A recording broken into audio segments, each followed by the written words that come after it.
This is a very special episode because we paired up with the podcast Caffeine Check to tell you a story straight from their live play campaign. And that's not all. These hilarious guys have lent us their voices for a very authentic retelling. Each party member will be voicing their respective characters, with the DM playing the part of Mac the bank teller. If you haven't listened to their podcast yet, I highly encourage you to. These guys put out a great show, and it's just so much fun to listen to. You can find them anywhere you listen to your podcasts. I also wanted to do a quick disclaimer. This episode has a little more of an adult theme to it than most, so make sure to use parental discretion with our younger listeners. Now, without further ado, welcome to Bedtime FairyFails. I'm Kim.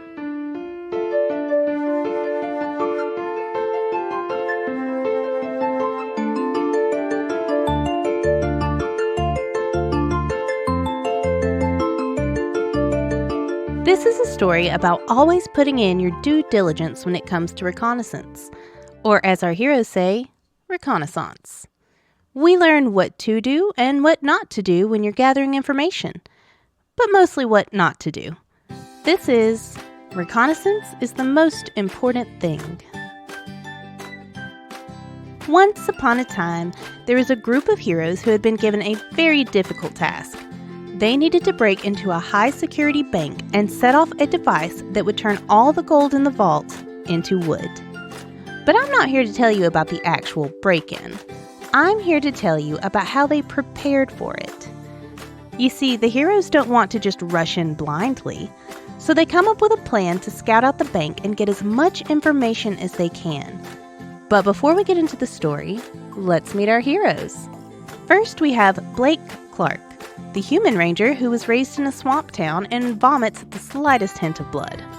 Erdo, the human cleric who was born and raised on a remote island and, because of this, isn't exactly versed in the social norms of the mainland.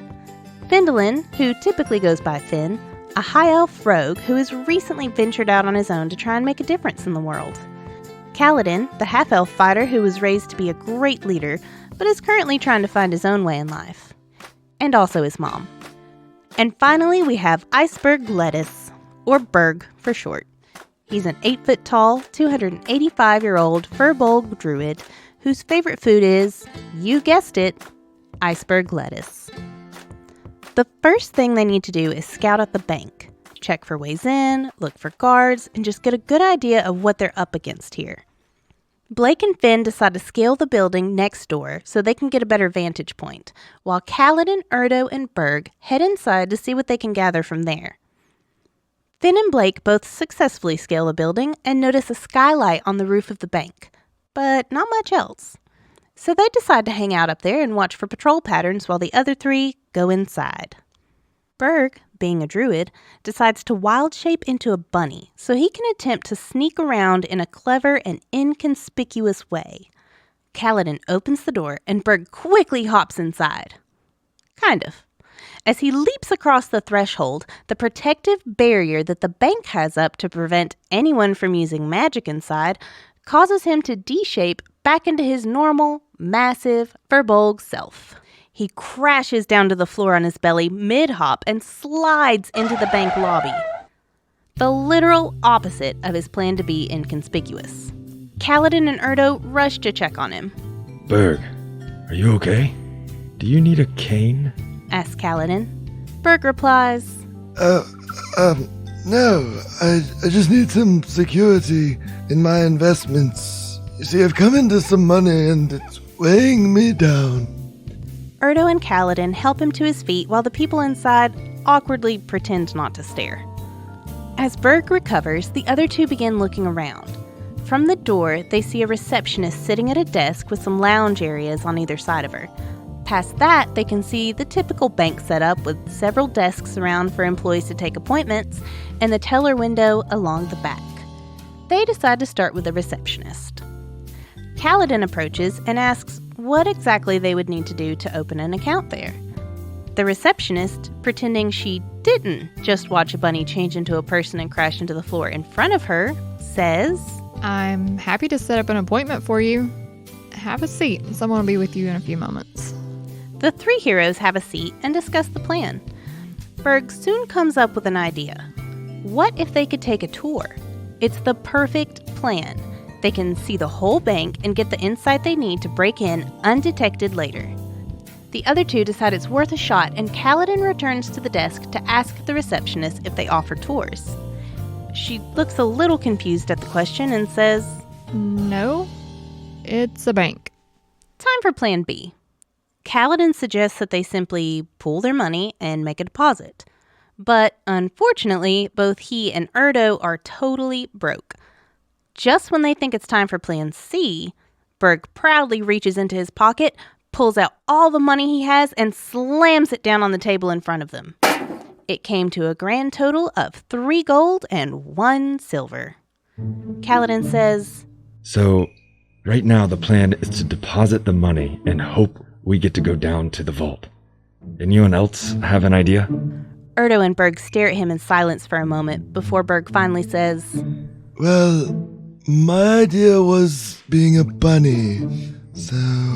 Then Erdo comes up with the idea to deposit something other than money, like in a safety deposit box. So while the other two check their bag of holding for valuables, Berg approaches the receptionist and says, Excuse me, ma'am. What are we able to deposit here? She once again looks at these strange people who seem to have no idea how banks work and says, Money?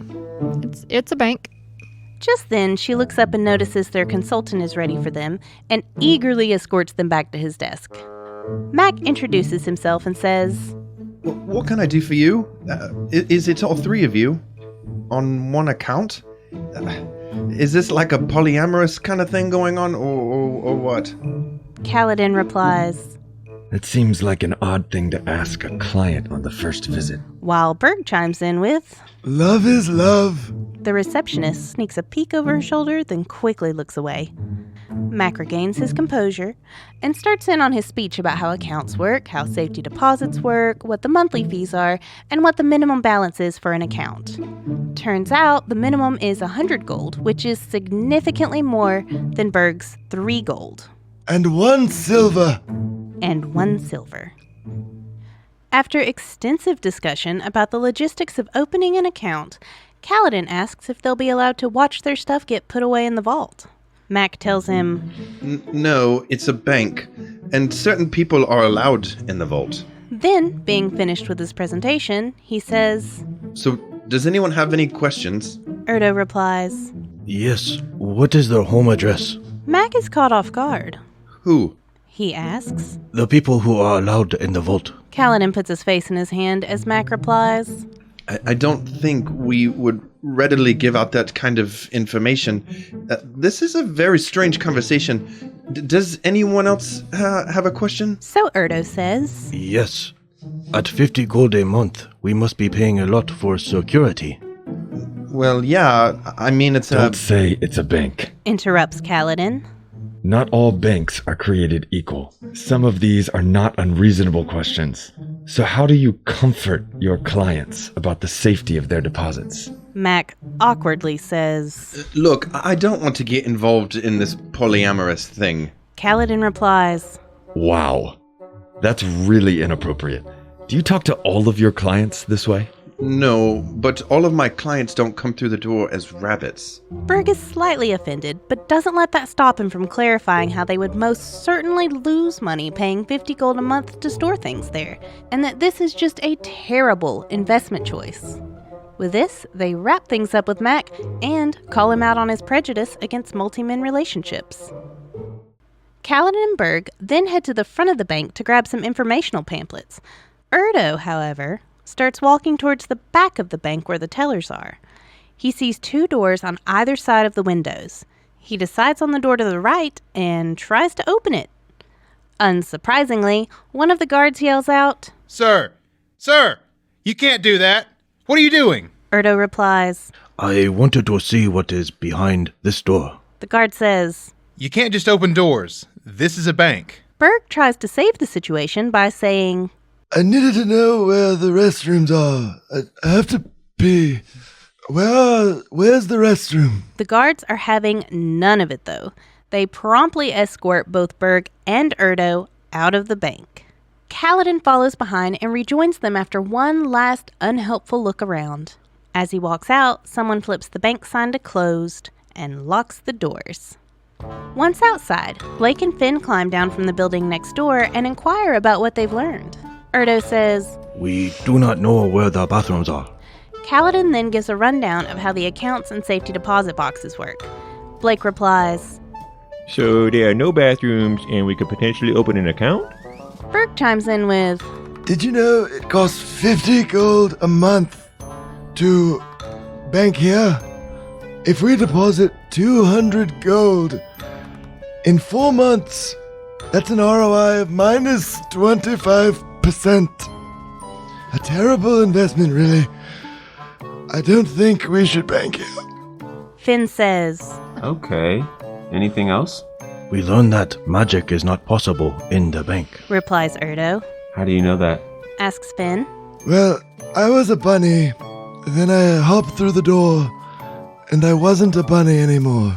The heroes quickly realize that no one has actually learned anything super useful. Unless you want to open an account, which I do not advise. Okay, so they didn't learn anything useful to the heist.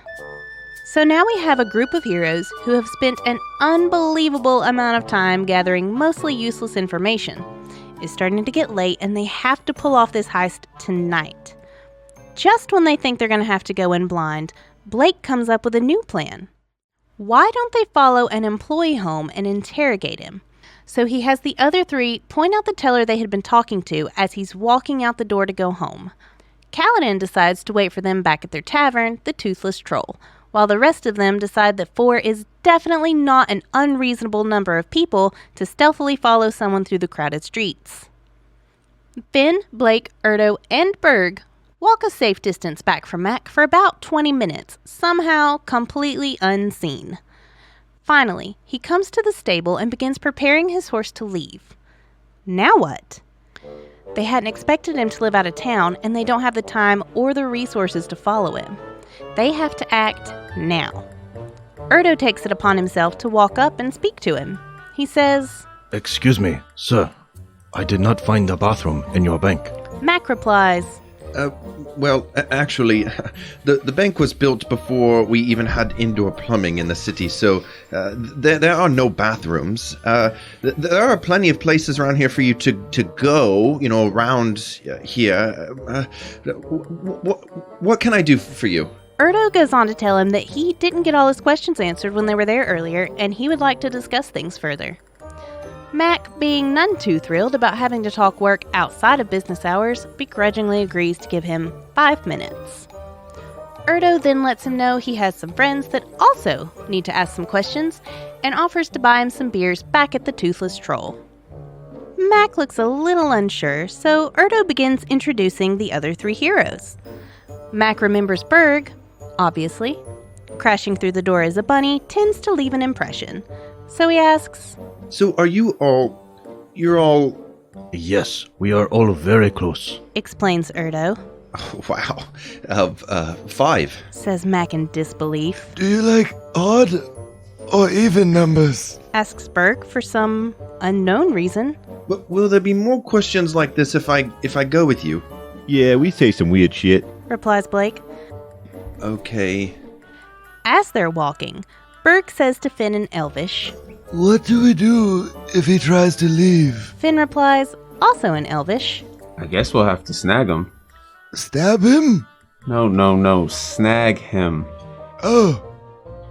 Yes. While Berg and Finn are having their little sidebar, Blake and Erdo also fall back for their own sidebar. It's essentially the same conversation, except they also speculate about letting him in on the job so that when they set off the device, they don't actually cripple the town's economy. Which means poor Mac is left walking alone while these strange men that he believes are in a 5-way polygamous relationship whisper quietly behind him in other languages. Just as Mac is regretting all the decisions he's ever made, Blake seems to pick up on the weirdness and tries to reassure him by saying, We're not going to try to have sex with you, my dude. Erdo seems surprised. Why would he think we wanted to have sex with him? Well, he said something about us all being together. Now we're taking him out for drinks. I just want to let him know we're not trying to bang him. Max stammers awkwardly as he says, I don't. Yeah, no. I don't want to do that. I mean, I'm married, so. Ah, I understand. You do not have to worry about that. Oh, good. With me. Finishes Erdo. Oh my God. Can we maybe just walk in silence? When they finally all reach the tavern, Blake walks over to Kaladin to catch him up on what's happening now. Meanwhile, Erdo is left to do all the talking with Mac. Now, if you haven't picked up on it yet, Erdo is so uncharismatic that it's almost painful. And this is the guy that's trying to convince Mac to help them with their heist. It went a little something like this. So, Mac. Oh God. Yes? You are very trusting for someone who works at a bank. What do you mean? You are having drinks with strangers. Okay, I think this was a mistake. Says Mac as he starts to get up. I felt bad at the stables, worse on the way here, and terrible now. My apologies. I am not good at making the small talk. Mac sits back down and says, Look, why don't you just cut right to the chase here? It would be a horrible thing for the economy here to collapse. God, yes. Yeah, that would be terrible. Like not having a bathroom at your workplace. Both are equally terrible. Well, no, but continue your train of thought. Imagine if you had a bathroom and someone were to take it away. That would be even worse than never having a bathroom at all. Yes, that wouldn't be good. I'm following you. That is impressive, says Erdo, a little surprised. I believe there are plans to destroy the economy in this town. What? Why do you think that? I have heard some rumors. Is that it? Just remember, it is nice to have a bathroom. Okay. Yep. We are good friends, you and I. I wouldn't say that. The group sits in awkward silence as they wait for drinks and the other two heroes. When they finally arrive, the heroes begin once again speaking other languages to catch each other up, while Mac sits awkwardly sipping his beer. Finally, after deciding Mac probably isn't going to be much help, Kaladin asks, So, Mac, did you just want a drink or why are you here? Mac quickly stands up from his seat and says, I made a snap decision back at the stables, and I have regretted it more and more ever since. Kaladin nods and says, Yeah, you look pretty uncomfortable right now. Mac replies, I'm gonna head out. Thank you for the beer and conversation, if you can call it that. He then pushes in his chair and leaves the bar. So let's just summarize for a minute. Our heroes spent basically an entire day trying to get inside information about a bank. Instead of anything useful, they've learned that they don't have enough money to open an account at the bank. It's a terrible investment anyway. They also learned that Erdo should not be in charge of sweet-talking the people they need to help them. And to top it all off, while they didn't learn anything useful from Mac, they did manage to tip him off enough that when something terrible happens to the economy, like, I don't know, all the gold in the bank turning to wood that very night, that he should definitely point the guards in the direction of our possibly polygamous heroes. So I hope in the future, when you're out looking for ways to pull off a bank heist, you stop and think of this story. Then do exactly the opposite for your own Reconnaissance. The end. Thanks for listening. To submit a fail, email me at bedtimefairyfails@gmail.com or message me on Facebook. You can find me on Facebook and Instagram as Bedtime FairyFails and Twitter as BT FairyFails.